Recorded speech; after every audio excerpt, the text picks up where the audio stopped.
Before we start, just a quick reminder to hit that subscribe button.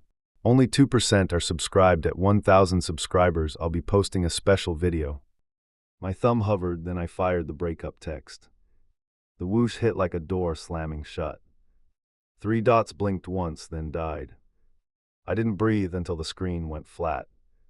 I'm Alex, 27, and I thought I understood silence. Silence should mean peace, not judgment. That night it felt like a verdict. I waited for impact that never came. I walked to Lena's building and buzzed once. No answer, just a hum in the box. I buzzed again and spoke my name. My own voice sounded guilty and metal. The concierge door cracked, then shut fast. I texted her again with a single word. "Are you there?" My chest went tight as a knot. Footsteps rushed behind me, not hers. A neighbor brushed past with a sharp glance. I stepped aside and checked the phone. No reply, only my earlier message glaring back. I typed one more line and erased it. Another and erased it again. I finally wrote "take care" and paused. My finger shook over send like a fuse. Myra's name flashed before I could send. "You free tonight?" 3 words, no emoji, clean like a dare. I deleted "take care" and pressed nothing. I called Lena and heard it ring once. Twice, and then voicemail, cheerful and distant. I watched the timer crawl and hung up. I imagined her watching and refusing to pick up. I paced the sidewalk and counted breaths. 5 in, 5 out, boots stamping control. A delivery scooter swerved near my knee. I wanted a hit that would explain the ache. I tried her door again and got nothing. The peephole glinted like an unblinking eye. I spoke softer through the intercom and waited. Only static answered back like a warning. I pictured Lena reading my text with friends. Laughter, maybe shrugging, maybe relief. I felt petty for caring about the scene. I cared anyway because I still wanted her. Myra pinged again with a location pin. "Come by, quick drink, clear your head." I stared at the dot pulsing on map. It beat like a second heart I didn't trust. I typed "I can't" and deleted the words. I typed "maybe" and deleted that too. I finally wrote "later" and hit send. I chose later like a gambler hedging bets. A shadow crossed the lobby glass and froze. I lifted a hand and the shadow retreated. Adrenaline dumped and left a cold tremor. I felt watched by someone who wouldn't speak. My phone buzzed, not Lena, unknown number. The message said, "Are you sure about this?" No signature, just that clean challenge. Doubt crawled under my skin and stayed. I replied, "Who is this?" and waited. Nothing came back, just my bubble hanging. I copied the number to search it. The internet showed nothing and mocked me. I set rules on the spot like armor. No drunk calls, no pleading, no midnight doorsteps. If she wanted out, I would respect it. The 3rd rule tasted like a lie already. A rideshare rolled up and idled near me. I didn't call one, Myra had. Her name flashed from the car display. I waved it off and the driver frowned. My phone lit again with a calendar alert. Anniversary dinner tomorrow, I forgot to cancel. I dismissed the reminder with a hard press. My throat burned while the badge stayed red. I walked 3 blocks and turned back. The building stared with all those silent windows. I imagined her inside with headphones on. The image made me furious and ashamed. Another buzz, Myra again with a voice memo. "Drop by, I will keep this easy." Her voice stayed low and controlled. People sound kindest right before they pull. I opened my banking app without thinking. The final deposit for our trip showed pending. I almost canceled it and stopped short. I wasn't ready to end shared plans yet. I wrote Lena one last short line. "I'm outside, do you want me gone?" I watched the text travel and disappear. It felt like tossing a ring into traffic. A siren screamed 2 streets over and cut. I jumped almost into the curb. Fear sharpened everything and then dulled it. I wanted a decision to hit me. The unknown number returned with one dot, then vanished like a blink, then came back and held steady. I stared until my eyes watered. A door finally opened on the second floor. Someone stepped out holding a small bag. I lifted my chin and stood still. The door shut again without a face. I told myself to leave and stepped away. One step, then two, then a halt. My phone vibrated with a simple line. "We need to talk tomorrow," from Lena. Tomorrow, not now, not never. Relief surged and then suspicion followed. A delay meant something was off. I sensed a knot tied by someone else. I typed, "Okay, I'll be there." No heart, no smile, just the plan. I sent it and pocketed the phone. The air felt different, like a deal signed. Myra called immediately, and I let it ring. I watched her name rise and fall. The pulse of it synced with mine. I pressed decline and braced for fallout. My shoes finally turned toward her bar. Not to drink, to demand space. I needed to tell her tomorrow was mine. I didn't like that I needed to tell her. A group spilled tea laughing and bumped me. I steadied myself and kept moving. One guy muttered, "Watch it," and smirked. I wanted distraction and got noise instead. I reached the corner and stopped dead. Myra waited across the street with folded arms. She looked calm and certain. Certainty can be the sharpest pressure point. "Changed your mind?" She lifted her eyebrows. "Tomorrow I meet Lena." I kept my voice flat. Her smile thinned by a fraction. That fraction felt like the first crack. I stepped off the curb and headed to her. She didn't move, only arched a brow like a gate. "Tomorrow is booked," I said, hands empty. Her fingers tapped her biceps once like a countdown. "Then tonight is clean-up," she nodded at the bar. 15 minutes, then you ghost me for real." I held my ground and shook my head. Her eyes cooled and kept measuring me. "Fine walk," she said, and started pacing. I matched her stride and watched her jaw work. "You're chasing closure that never shows up," she murmured. "Finish it now and sleep." She flicked her wrist. "I'm meeting her," I repeated and slowed down. "You can't edit that part out." She laughed without sound and kept moving. Her heel clipped a crack and she didn't flinch. A rideshare rolled to the corner again and idled. She gave me a tiny shrug and checked her screen. "I planned options, you hate dithering," she said. A preloaded destination blinked under her thumb like consent. "Cancel it," I told her and watched for reaction.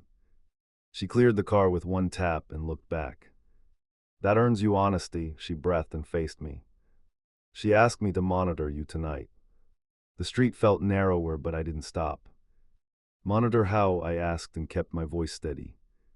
"She wants to know if you're drinking." Her mouth tightened as if the word tasted bad. My focus sharpened because a game was running.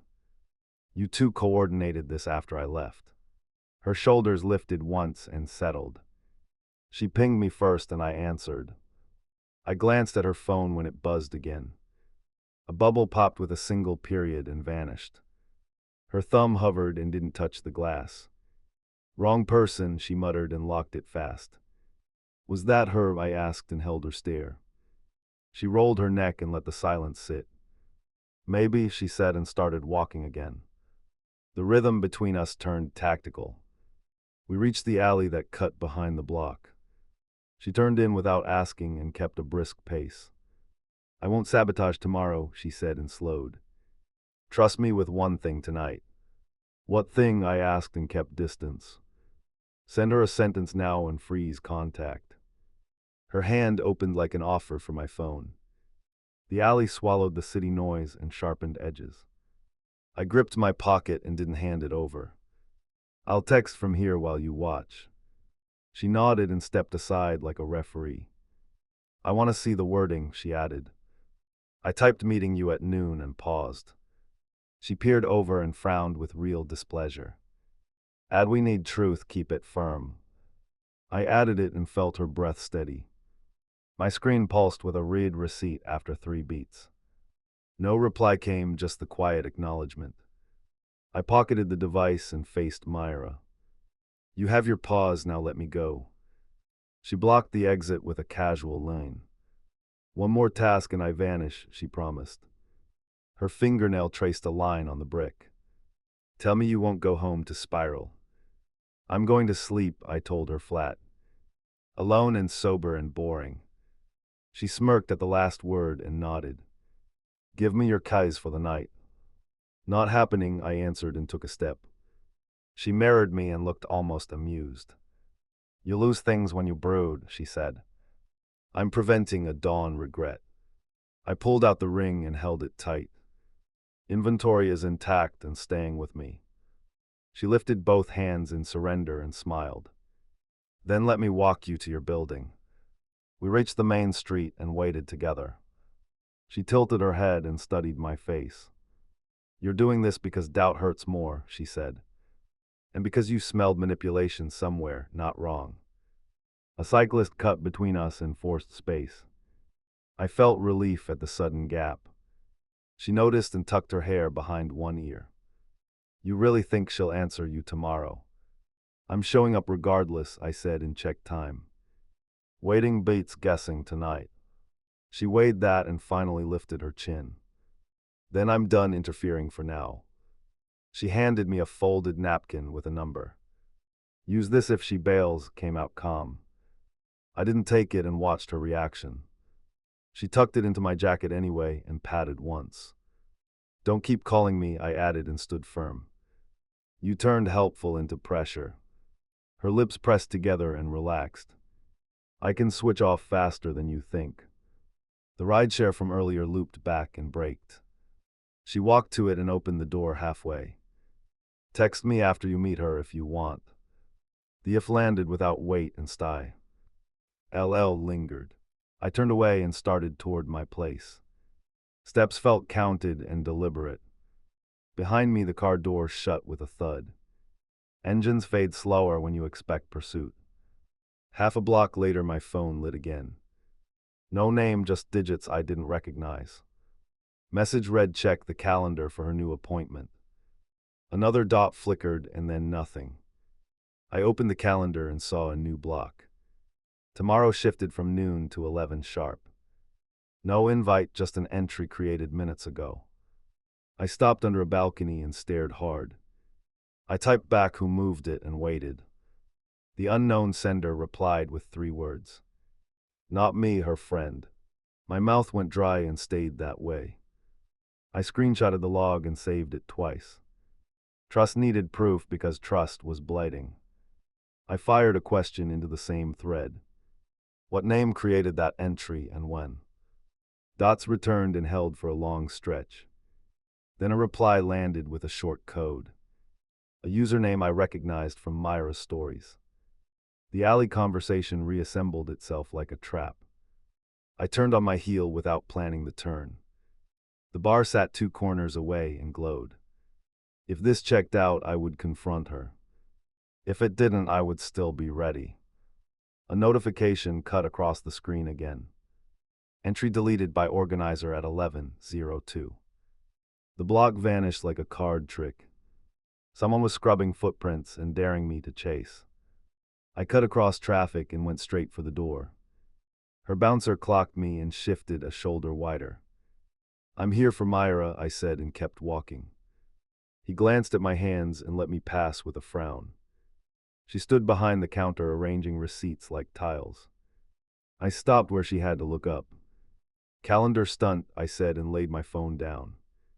Her expression barely moved and that told me plenty. You tracked that, she answered while aligning the slips. Curious habit for someone claiming detachment. My jaw locked and then released slowly.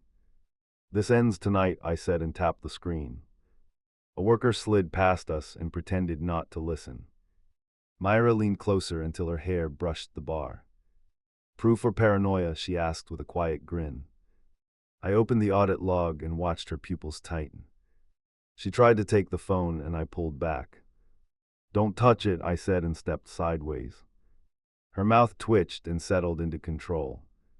You're shaking, she observed like a scorekeeper. Not fear, I answered and steadied my breathing. Adrenaline because you keep moving the goalposts. She laughed once and rolled her wrist. What do you want from me right now? Say you edited tomorrow, I said and held ground. Say it and I walk out without fireworks. She considered me for a beat and exhaled. I adjusted a time so you wouldn't wait. You altered contact without permission, I shot back. You think I needed that babysitting? Her hand flattened on the counter for balance. You needed a plan that didn't implode at dawn. My phone buzzed between us like a live wire. A new message from the masked number flashed. Check the files under her Venue account now. I swallowed and opened the attachment with my thumb.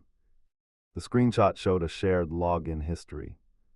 Her handle appeared beside the calendar edit. Location matched the bar network and the minute. I tilted the phone so she could see and not deny. She stilled like a sprinter before the gun. Congratulations on a breadcrumb, she murmured. Does your private detective pay you in sleepless nights? I pushed the device closer until our knuckles touched. Explain why you did it, I said and didn't blink. Use something better than care. She stared past me toward the sound system. I wanted you sober for the talk with her.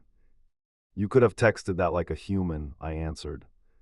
You chose control because it works on chaos. Her gaze snapped back and hardened. I chose timing because you never choose it yourself. The staffer from before pretended to wipe a surface. Myra flicked 2 fingers and sent them away. We stood alone inside a ring of customers. Privacy felt staged and risky. I slid the phone into my pocket and straightened. Another thing, I said and kept my voice even. Someone sent me your screen name tied to the edit. She folded her arms and waited for the hammer. Is that someone trustworthy? She asked and cocked her head. Or just useful when you want a villain? I heard my pulse in my ears and ignored it. They were accurate within 1 minute of deletion. She gave a slow nod like accepting a verdict. Then yes, she answered finally with no drama. I moved it early to make sure you showed. Her bluntness landed like a slap I had expected. Because you thought she'd dodge me, I pressed. Because you fear empty tables more than the truth. Her smile returned in a smaller shape. I fear you stalling until the story rewrites itself. A couple laughed loudly near the jukebox and broke the spell. I stepped back to reset the distance between us. Here's the line, I said and raised a palm. You do not touch my schedule again. She didn't flinch and watched my hand hover. Then don't vanish when she hesitates, she replied evenly. Push for answers and bring them to me. The last part came out too fast to be casual. So this is about you staying involved, I said. You want a seat in the debrief. Her lashes lowered like a shield. I want to know you won't crawl back to limbo. My phone pulsed again and I checked without hiding it. New note from the ghost contact appeared. Play the audio you ignored earlier. A small file downloaded and waited like a trap. I tapped and pressed it to my ear. Breathing, then a strained whisper using my name. Please listen and meet me, I need you to see something. The voice cracked and the last word fell away. I replayed the end and caught faint background beeps. Not music and not street noise. A machine rhythm counting intervals steadily. I looked up and felt heat rise under my collar. Myra watched my face for clues and kept still. She's not at home, I said and kept it clipped. Someone recorded near monitoring equipment. Her eyebrow ticked once and then relaxed. She sent that now, she asked while drawing a breath. I nodded once and checked the timestamp. 10 minutes ago, I answered and pocketed the phone. That timing changed my route and she knew it. Then go, Myra said and stepped aside on instinct. You'll call after or not at all. I moved to leave and stopped halfway. What's waiting for me if she blames you? I'll survive blame, she replied and lifted her chin. You won't survive doubt if you ignore that recording. She reached for a glass and missed it by an inch. Her hands steadied and the inch meant everything. I turned toward the exit and pushed through bodies. A shoulder clipped mine on purpose, and I didn't react. Outside air hit my throat and cleared the mess. I checked the file again and mapped my next move. Before I crossed the street, another ping landed. The masked number sent a live location link. A blinking dot hovered near the urgent care center. The caption read, "She asked me to send this to you." I didn't trust the sender, and I didn't care. If the dot lied, I would find out fast. If it told the truth, then time mattered. Either way, I had to move now. I tightened my grip and started running. Footfalls found rhythm and silenced everything else. Every block stripped one layer of second guessing. At the next corner, I looked back for pursuit. No car tailed me and no one shouted. Myra didn't appear with one more condition. Relief mixed with a sharper dread. The kind that means the next door will hurt. I pushed through the sliding doors and headed for the desk. "Someone pinged me with a location," I said, breath tight. "Name?" the attendant asked while scanning the board. My phone buzzed again and my pulse spiked. "Third cubicle," she pointed after a glance at the screen. I moved fast and peeled the curtain halfway. She sat upright with a paper band on her wrist. Her eyes flicked to mine and held. "You came," she whispered and touched the bracelet. My throat worked and nothing clever formed. "I heard the audio and ran," I answered. She nodded once and looked toward the monitor. A nurse checked numbers and stepped away. I took the empty chair and kept my knees still. "We need to talk without visitors," she breathed. Her hands trembled and stilled on her lap. "I sent you a time earlier," she started quietly. "It moved without my consent," she added and watched me. "My account shows a foreign login today," she finished. Heat crawled up my neck and stayed. "Show me," I said, and she unlocked her phone. The audit page displayed entries in neat rows. One matched the minute my alert changed. A familiar handle stared back like a challenge. "You recognize it?" she asked and clenched her jaw. I nodded once and kept my expression controlled. "Connected to the person near me tonight," I said. Shame burned through that admission like acid. She tapped a folder labeled drafts and paused. "Look at these," she whispered and selected messages. Out spilled lines I had never seen. Each one nudged me toward distrust. "Read the dates," she urged and stared at the curtain. The earliest sat 1 week before our rupture. The latest landed an hour after my last call. Someone curated doubts while I slept. "This is not a defense," she added and swallowed. "I shut down when scared and you paid." Her thumb hovered over a voice message. This was the one I failed to send. The audio cracked and caught breath. "I'm heading to urgent care, heart pounding, please wait." Monitors beeped under the words like a metronome. I saw my breakup text time next to it. I felt the chair tilt even though it didn't move. Every assumption I made became suspect. "Why didn't I get this that night?" I asked. She stared at the floor and blinked hard. "Signal dropped and I blacked out," she said. "The draft recovered after discharge," she continued carefully. I hesitated to press send and lost nerve. I remembered my ultimatum and tasted rust. "Who sent me the pin?" I asked and watched her face. She rubbed her temple and glanced at the door. "My neighbor at registration wrote your number," she said. He heard me whisper it twice. Another notification slid across my lock screen. Same masked number, short and pointed. "Ask her about the midnight calls from that account." I turned the screen so only I could see. "Did that handle ring you after dark?" I asked. Her shoulders lifted and dropped once. "Yes, 3 nights running," she answered with care. "Always questions about your loyalty," she added.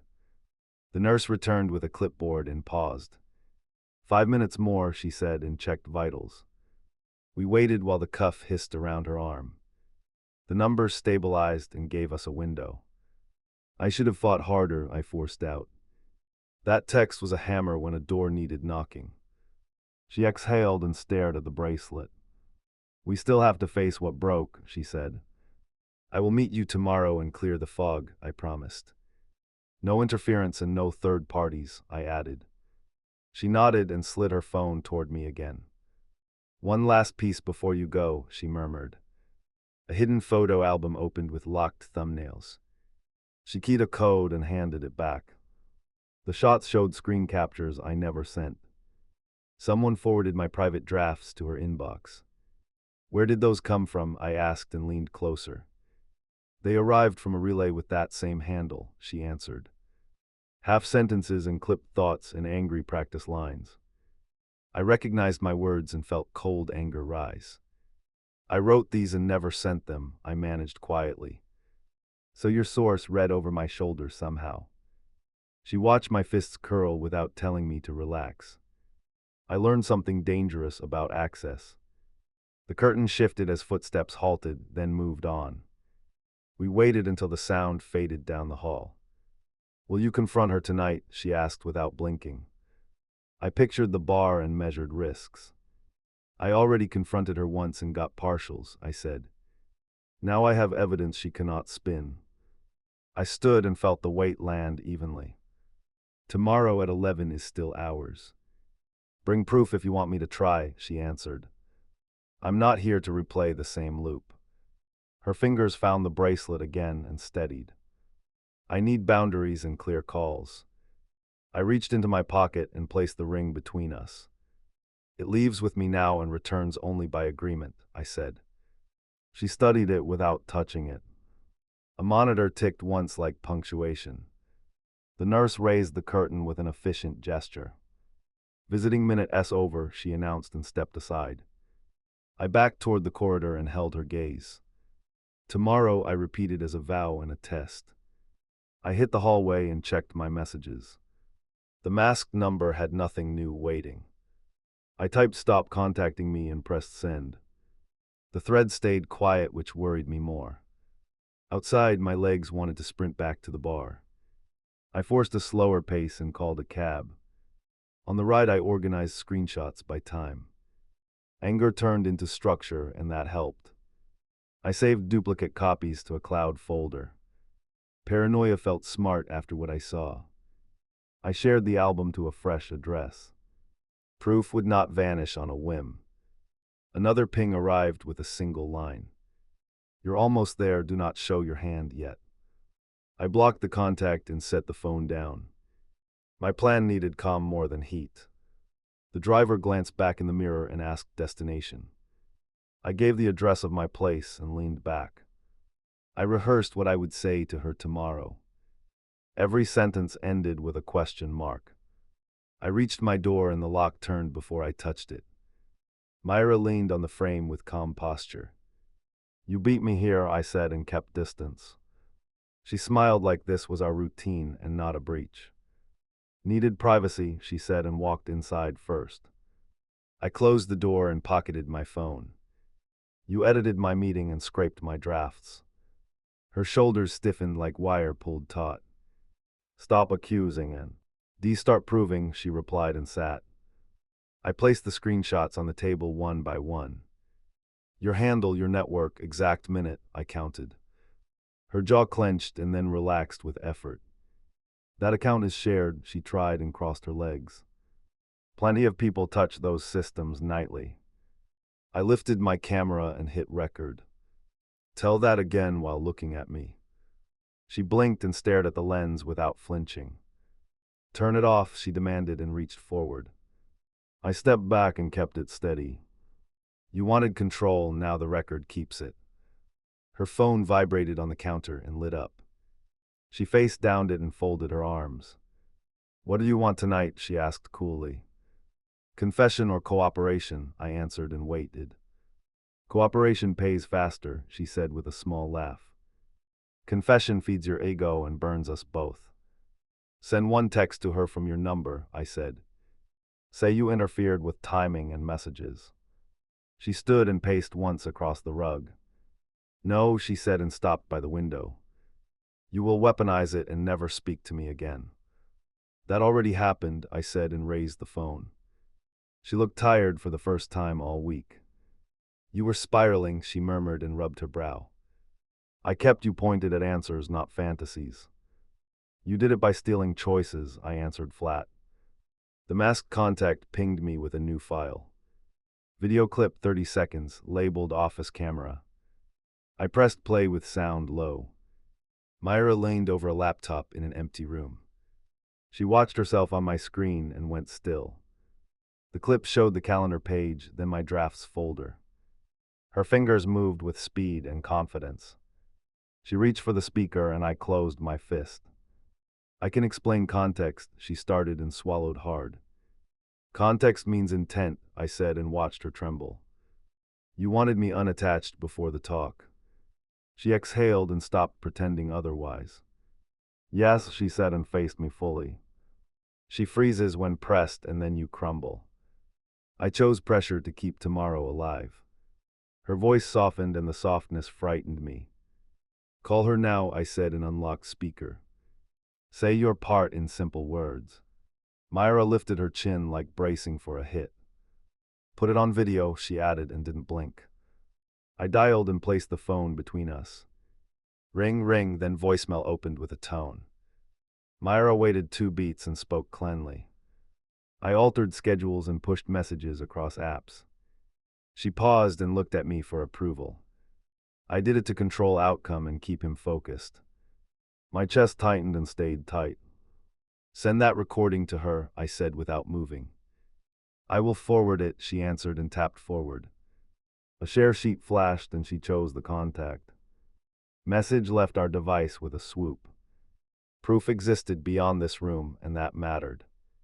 Now the drafts, I continued and kept pace.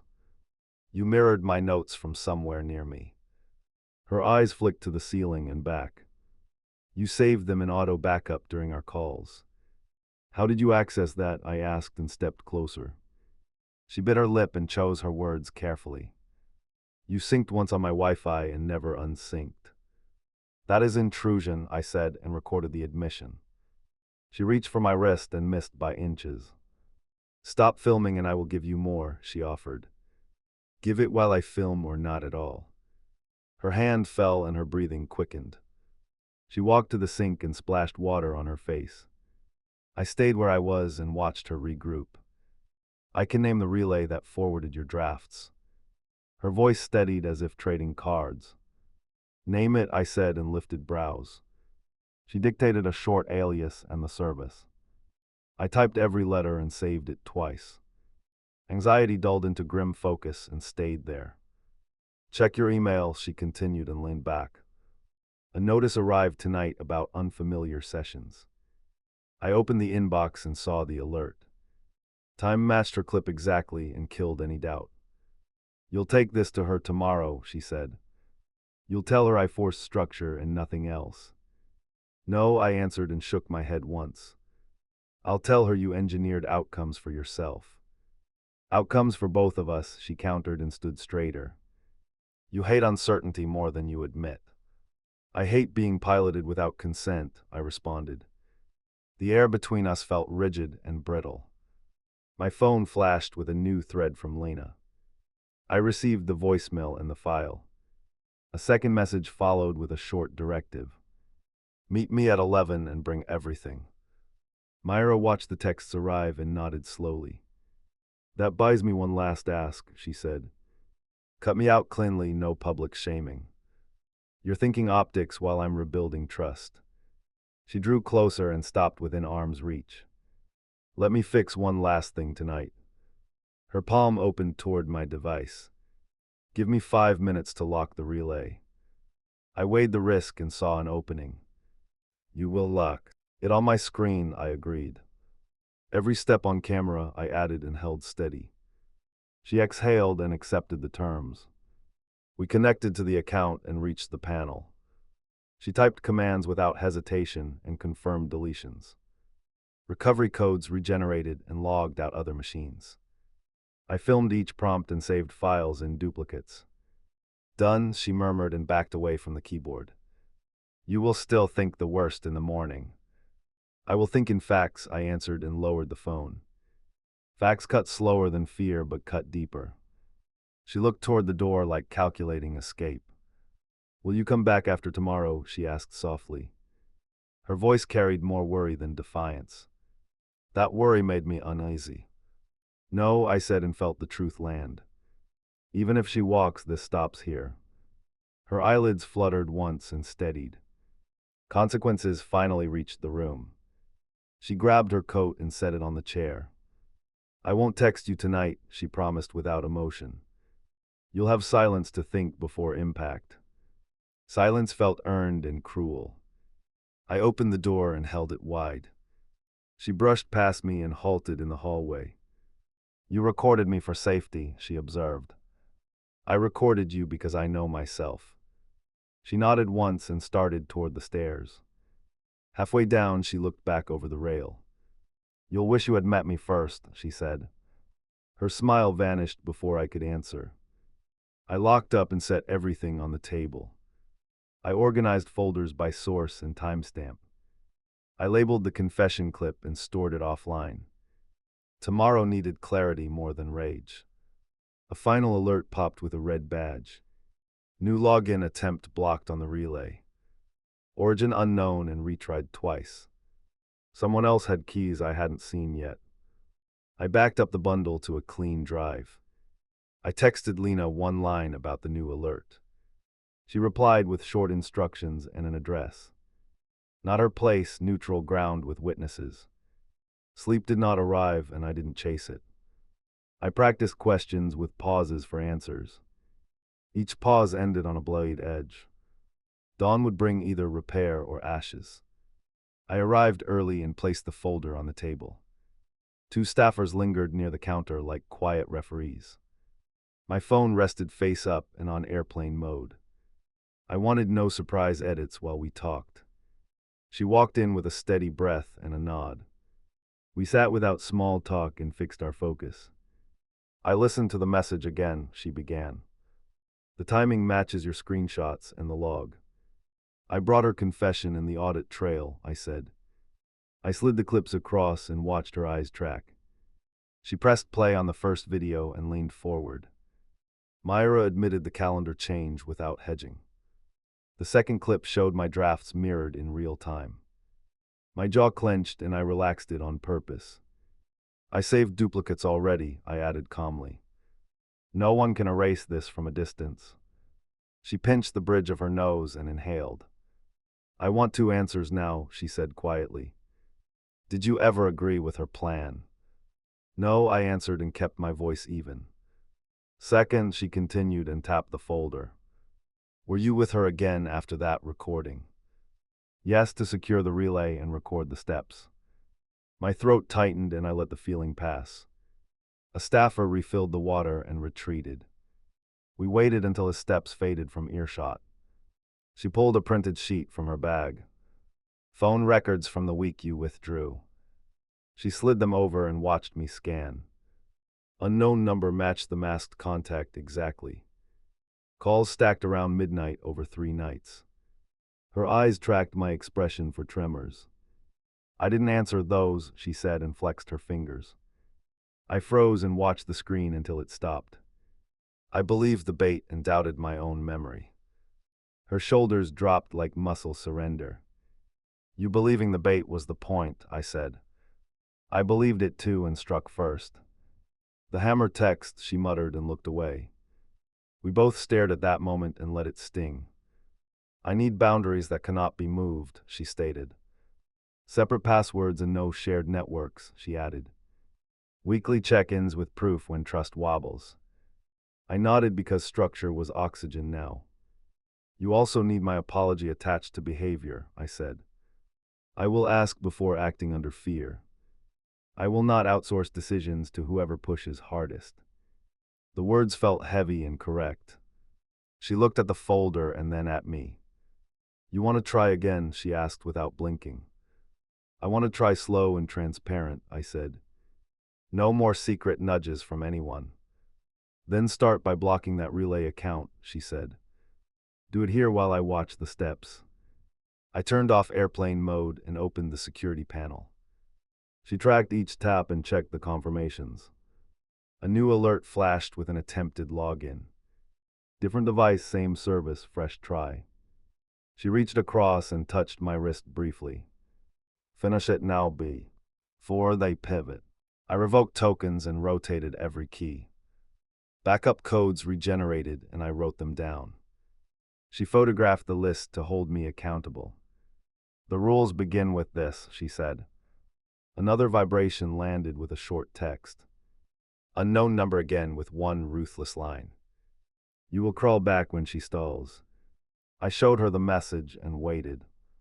Block it, she said with a sharp nod. I blocked and reported and archived the thread. Done, I said and let my hand drop. She watched to confirm and finally exhaled. I have something else, she continued and straightened. She placed a small storage device by the folder. My neighbor pulled it from our building server. The clip revealed a hallway vantage the night I knocked. The footage showed me buzzing and pacing and waiting. It also showed a figure near the entrance with a phone. The time code matched the shifted calendar minute. We stood together and watched the figure turn away. It was outside my door, she murmured and went still. Someone waited to see whether you left. Whether I would give up, I said and kept watching. Myra's scarf flashed for half a second in frame. I felt anger rise and forced it flat. I could escalate this publicly, I said carefully. I could send everything to her partners. I won't if you ask me not to. She stared at the clip and then at me. I want distance, not destruction, she answered. Forward the proof only to her boss with a note. Let them handle consequences in-house. Agreed, I said and prepared a message. I attached the files and wrote a clinical summary. I asked for acknowledgement and a removal of access. Then I hit send and set the phone down. We sat with the silence and watched the door. Neither of us flinched when footsteps passed. She folded her hands and lifted her chin. Now we talk about us without interference. I broke first because fear shouted louder, I said. It will not steer again without challenge. I will name it out loud when it spikes. I knew that fight would not be pretty.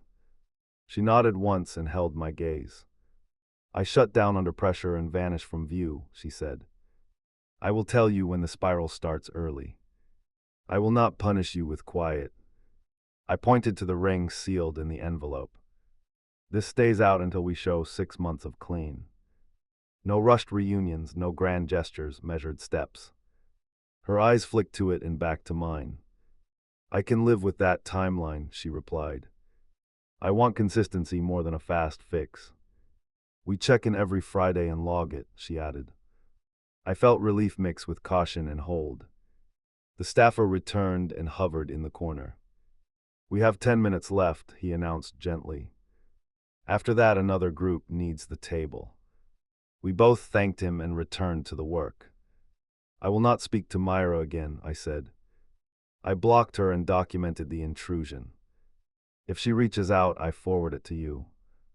I meant it like a carved rule. She will try once more, she warned softly. She hates unfinished edges and you left one. If she arrives near me, I call security immediately. No hero moves, just protection. My phone pinged with a reply from the venue's owner. We read the message side by side. Access revoked and investigation opened with urgency. They asked me to retain all originals. Keep them, she urged and squeezed my hand quickly. Send copies to a private folder I can check. I don't want gatekeeping if things tilt again. Transparency felt like armor, not weight. The room's clock clicked to the hour and held.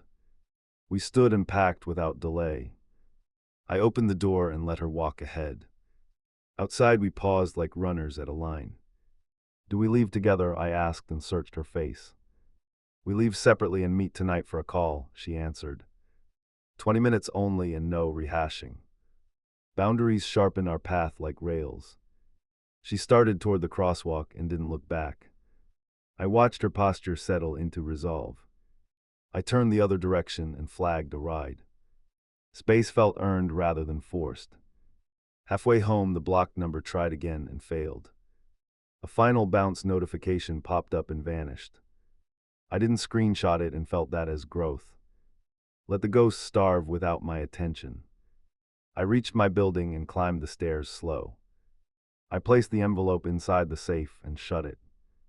I wrote the new rules on a single page. Not for drama, for muscle memory. When the scheduled call time arrived, I answered on the first ring. We kept it crisp and practical by agreement. We set tomorrow's tasks and ended with a brief goodnight. No promises beyond what we can prove. After the line went quiet, I stood still. I listened for the urge to chase chaos again. It didn't come, and I took that seriously. I can stand still and let truth speak first.